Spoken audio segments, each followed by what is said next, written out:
Salut tout le monde, toujours sur la chaîne Schoolless, la chaîne des cours et des tutoriels de Python, de l'intelligence artificielle et tout ce qui est langage de programmation, développement, et voilà.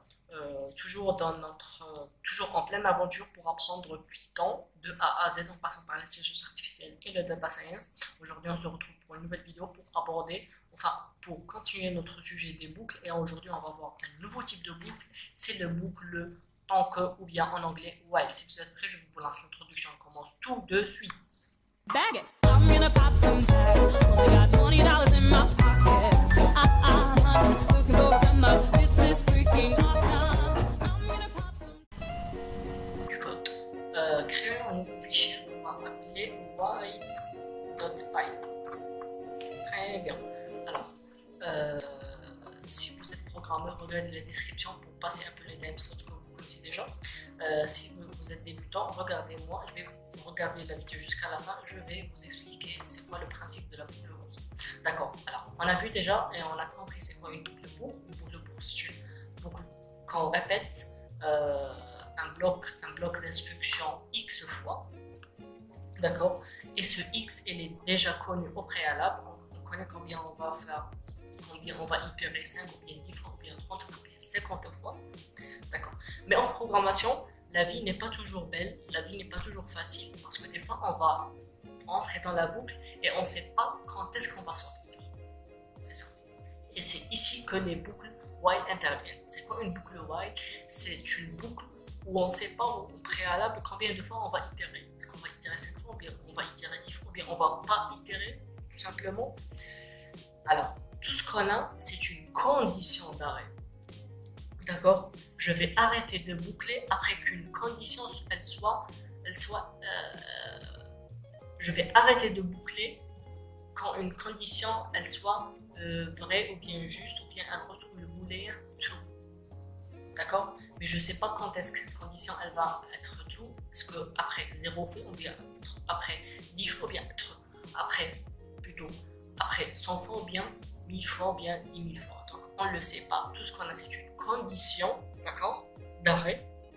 Eh bien, c'est tout. Il y a un bloc d'instruction qu'on va répéter. D'accord. Alors, on va voir un petit exemple comme ça. On va dire que l'utilisateur, d'accord, il va nous faire entrer deux chiffres x, pardon, x, d'accord,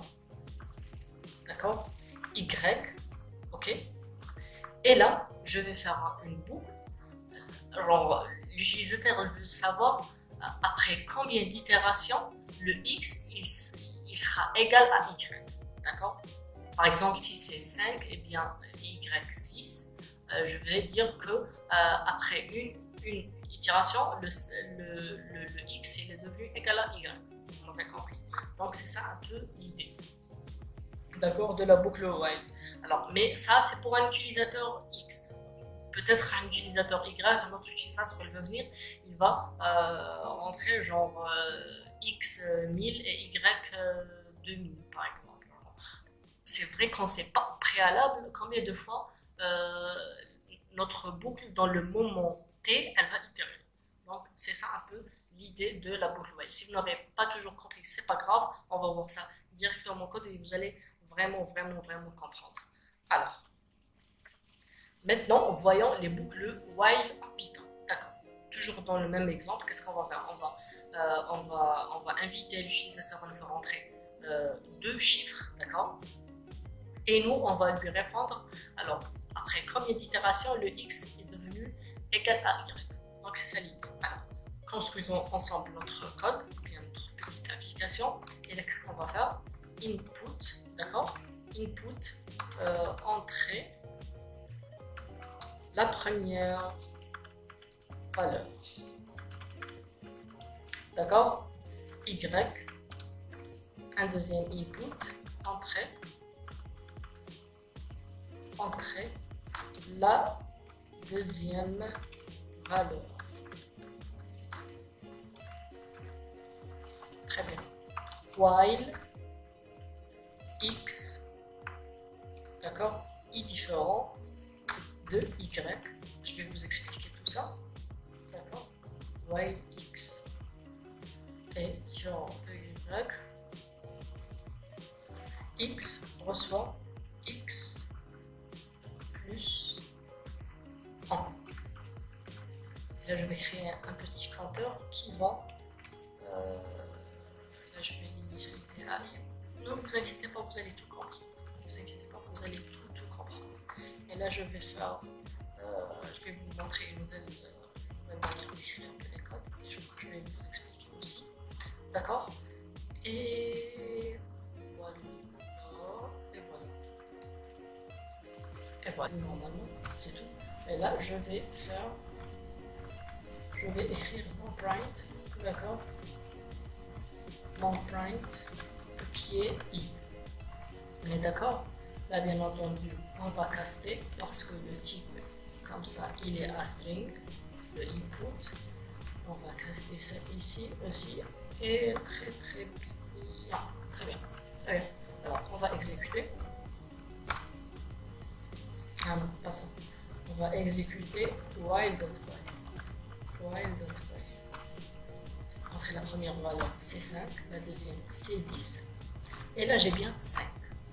Il m'a bien affiché combien de fois, après combien de fois ce x est devenu égal à 5. D'accord? Alors c'est quoi un peu, on va revenir au code, on va expliquer. D'accord? Ça vous le savez déjà. Très bien. D'accord? Ce i. Ça, c'est un compteur. Ça, c'est le compteur qui va compter combien de fois j'ai été dans le while. Parce que si vous vous rappelez, ça, dans la boucle pour, on avait un compteur. For i in, d'accord? C'est ça le compteur. Mais là, j'ai pas de compteur parce que j'ai une condition d'arrêt. D'accord? Donc, c'est un peu le compteur que j'ai à chaque fois, on appelle ça incrémenté. Je l'incrémente de 1. D'accord? Et cette nouvelle écriture, c'est quoi? Elle est simplement équivalente à cette écriture. I égale à I plus 1. Alors, les développeurs n'ont pas trop perdre du temps pour ça. Y égale à Y plus 1. Qu'est-ce que ça veut dire, ce Y qui est égal à Y plus 1? Que j'ai la valeur de I et je vais l'augmenter de 1. D'accord? Si j'ai un 5, ça va devenir 6. Mais ça, pour les développeurs, pour les programmeurs, c'est une perte de temps parce que c'est une écriture très lente. Alors, les développeurs de Python et dans plusieurs langages de programmation d'ailleurs, ils ont mis cette façon d'écrire pour dire que ça c'est une incrémentation qu'on incrémente de ça, c'est équivalent à i qui est égal à i plus. Très bien. Alors revenons à ça. C'est quoi ça? Et pourquoi j'ai mis ça? Très bien. D'accord. Je vais vous expliquer pourquoi j'ai mis ça. C'est quoi l'objectif de l'application? C'est quoi l'objectif? L'objectif de cette application, c'est que j'ai une première valeur, j'ai une deuxième valeur, et là je veux savoir à combien de fois, d'accord, le premier chiffre, il sera égal au deuxième chiffre. D'accord? Mais ce chiffre, le premier chiffre, il doit bouger quand même. Il doit s'incrémenter. Sa valeur, elle doit augmenter. Donc c'est ça un peu le principe de while. Alors c'est que j'ai une problématique, j'ai une condition d'arrêt. C'est quoi la condition d'arrêt? J'ai dit que c'est quoi l'objectif de l'application? Ça, c'est la condition d'arrêt. D'accord? C'est quoi la condition d'arrêt? C'est quoi l'objectif d'abord de l'application? C'est que le premier nombre, d'accord, il doit être égal au deuxième nombre. Et c'est quoi la condition d'arrêt? C'est que le premier nombre, il est égal au deuxième nombre. C'est ça la condition d'arrêt. Mais moi, qu'est-ce que je vais répéter? Je vais répéter la boucle tant que notez bien le while en anglais, je vais répéter la boucle tant que le premier nombre qui n'est pas égal au deuxième nombre, qui est différent du deuxième nombre. D'accord? Donc c'est ça la condition. Une fois que la condition elle soit vraie, là je vais arrêter. Mais dans l'autre cas qui est le premier nombre qui est différent du deuxième nombre, non, là je vais rester dans ma boucle. Donc c'est ça. Là, on peut dire que dans la condition d'arrêt, d'accord, on met le contraire de ce qu'on veut avoir, d'accord. on met quoi? On met le contraire de ce qu'on veut avoir. On veut avoir un x est égal à un y. Qu'est-ce qu'on met en condition d'arrêt?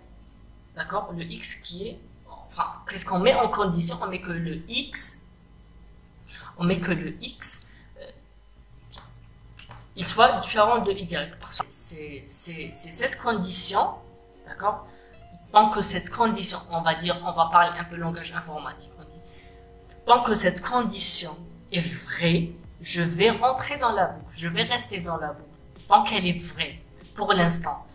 Revenons ici à l'exécution, là j'ai mis 5 et là j'ai mis 6, d'accord? On va exécuter notre programme, d'accord? Et la boucle, qu'est-ce qu'elle dit? Elle dit que tant que le 5 est différent de y, reste dans ta boucle. Reste dans la boucle et exécute ce qu'il y a à l'intérieur. Qu'est-ce que j'ai à l'intérieur? J'ai que le x, il doit augmenter de 1. Pourquoi? Pour que sa valeur augmente et un jour, il va devenir égal à y. Donc c'est ça l'idée, d'accord? Alors, tant que le x est différent de y, reste dans la boucle. Alors, première itération, le x est à 6. La deuxième itération, le x à 7. La condition est toujours vraie. Le 7 est différent de 10, d'accord? Troisième itération, 8, 10. 8 est différent de 10, je reste. Quatrième itération, 9 est différent de 10, j'arrête. Dernière itération, 10 est égal à 10, 10 est égal à 10. Ah, la condition est fausse, je sors. Très bien. Et en attendant, qu'est-ce que j'ai mis ici? J'ai mis un compteur pour qu'il me compte le nombre de fois que j'ai répété ma boucle. Et pour qu'à la fin, j'ai mon résultat qui est le nombre de fois que je suis resté dans la boucle pour que le x devienne égal à y. Donc voilà, même si vous n'avez pas compris le programme, pour les débutants, je sais qu'ils n'ont pas vraiment saisi la chose parce que c'est un peu poussé en algorithmique. Si vous programmez déjà, je sais que vous avez très bien compris, pardon. Mais si vous êtes débutant, je sais que vous n'avez pas saisi un peu l'application elle-même, mais ce que je vous demande de comprendre, c'est pas l'application. Je vous demande de comprendre le principe de la boucle while. Et comprenez juste quelques trucs, quelques points. C'est qu'une boucle while, on ne sait pas au préalable combien de fois on va rester, combien de fois on va itérer la boucle, d'accord? Qu'est-ce qu'on a? On a une condition d'arrêt, d'accord? Cette condition qu'on va mettre son contraire dans les parenthèses de la boucle. Pourquoi le contraire? Parce que le principe de la boucle while, il reste dans la boucle et il est à chaque fois que la condition est vraie, d'accord? Le contraire de ce que je veux avoir. Une fois que j'ai eu ce que je vais avoir, je vais sortir de la boucle et je vais continuer mon programme. Donc c'est ça un peu le principe de la boucle while, pardon. Si vous n'avez pas compris, laissez-moi un commentaire, je vais réexpliquer, bien sûr. Si vous avez aimé la vidéo, pouce bleu, commentaire, abonnez-vous, activez les commentaires, accrochez-vous, gardez la motivation parce que ce qui va venir, il est très amusant, il est très enrichissant et franchement, vous êtes sur le bon chemin, pardon. Python est le meilleur choix, l'intelligence artificielle est le meilleur choix parce que c'est l'avenir, c'est le métier d'avenir. Alors, accrochez-vous, gardez la motivation. Si vous n'avez pas compris une chose, dites-moi.